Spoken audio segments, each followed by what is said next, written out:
Selamat malam, selamat berjumpa kembali dalam renungan singkat Sekolah Sahabat Harian. Hari ini saya akan bawakan Sekolah Sahabat Harian yang berjudul Perjanjian Baru Memiliki Janji yang Lebih Mulia, tanggal 16 Februari hari Rabu. Kita akan belajar bagaimana judul ini menguatkan kita untuk selalu percaya akan setiap janji Tuhan. Mari kita sebelum membaca atau sebelum belajar, kita berdoa. Bapa di surga, terima kasih ya Bapa, Engkau berkati kami, sertai kami. Terima kasih atas kesempatan yang telah Engkau berikan kepada kami hingga saat ini. Bantu kami untuk kami mengerti firman yang akan kami bacakan atau pelajaran yang kami pelajari hari ini. Biarlah ini menguatkan iman percaya kami dalam kedatangan-Mu yang kedua kali. Inilah doa kami Bapa, dalam nama Tuhan Yesus kami berdoa dan mengucap syukur. Amin. Judul kali ini berjudul tentang perjanjian baru memiliki janji yang lebih mulia. Akan saya bacakan.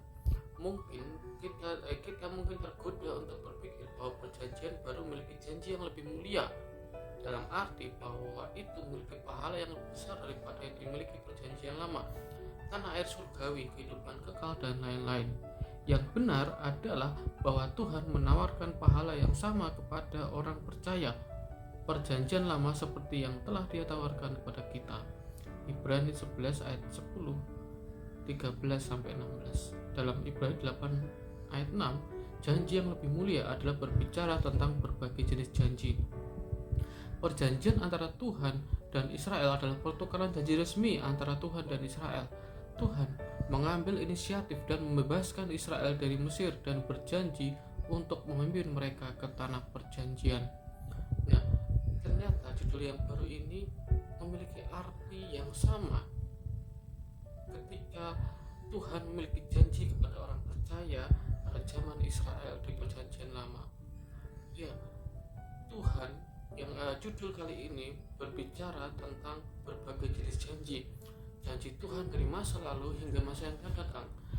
Jadi kita bisa memiliki pengertian bahwa Tuhan yang memberikan janji lalu kepada orang Israel adalah Tuhan yang sama yang memberikan atau masih memiliki janji yang sama kepada orang-orang saat ini.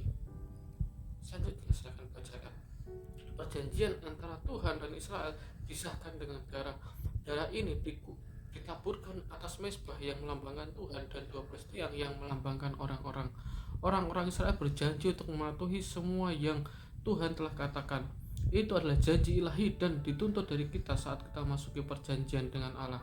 Syarat hidup kekal itu sekarang sama juga dengan di Taman Eden, penurutan yang sempurna kepada hukum Tuhan, kebenaran yang sempurna. Jika hidup kekal diberikan dengan syarat yang kurang dari itu, maka kebahagiaan semesta alam ini pun berada dalam bahaya. Jalan akan terbuka bagi dosa dengan segala derita dan sengsaranya menjadi kekal selamanya. Ellen G. White, Kebahagiaan Sejati, halaman 71.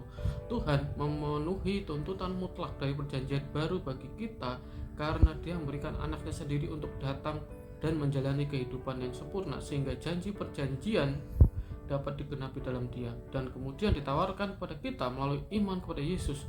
Ketaatan Yesus menjamin janji perjanjian itu menuntut agar Tuhan memberi Dia berkat-berkat perjanjian yang kemudian diberikan pada kita. Sungguh mereka yang ada dalam Kristus akan menikmati janji itu bersamanya. Kedua, Tuhan memberi kita Roh Kudus-Nya untuk memberdayakan kita memenuhi hukum-Nya. Kristus telah memenuhi tuntutan perjanjian. Oleh karena itu, pemenuhan janji Tuhan kepada kita tidak didahulukan lagi. Bagaimana ini membantu Anda memahami arti 2 Korintus 1 ayat 20-22? Harapan menakjubkan apa yang ditemukan di sini. Jadi di sini dikatakan bahwa perjanjian Tuhan atas Israel atau perjanjian Tuhan di perjanjian lama adalah perjanjian dengan darah yang disahkan dengan darah. Darah ini ditaburkan di atas mezbah yang melambangkan Tuhan dan 12 tiang yang melambangkan suku-suku Israel atau orang-orang. Saat itu orang-orang Israel berjanji untuk selalu menurut akan perintah Tuhan. Ketika darah sudah ditaburkan di atas mezbah, sudah ditaburkan di atas tiang-tiang orang-orang, maka dari saat itu mereka percaya. Mereka selalu menurut kepada perintah Tuhan karena Tuhan memberikan janji akan membawa mereka keluar dari tanah Mesir. Dari situlah janji itu berlaku bagi bangsa Israel. Bagaimana dengan janji Tuhan pada masa sekarang atau masa perjanjian baru? Tuhan menitik tuntutannya dari perjanjian baru bagi kita karena Dia, Tuhan, memberikan Tuhan Yesus untuk datang dan menebus kita. Disinilah janji yang lebih mulia itu datang. Janji itu datang melalui wujud Tuhan Yesus yang telah datang menyerupai manusia dan menebus segala dosa-dosa kita. Ketika Tuhan datang sebagai perjanjian itu sendiri, maka ketika kita percaya kepada Tuhan Yesus, secara otomatis kita ikut menikmati janji Tuhan. Jadi tergantung dari kita, apakah kita mau menikmati janji Tuhan bersama Tuhan Yesus atau tidak. Semua tergantung daripada kita. Pilihan itu ada dalam kita.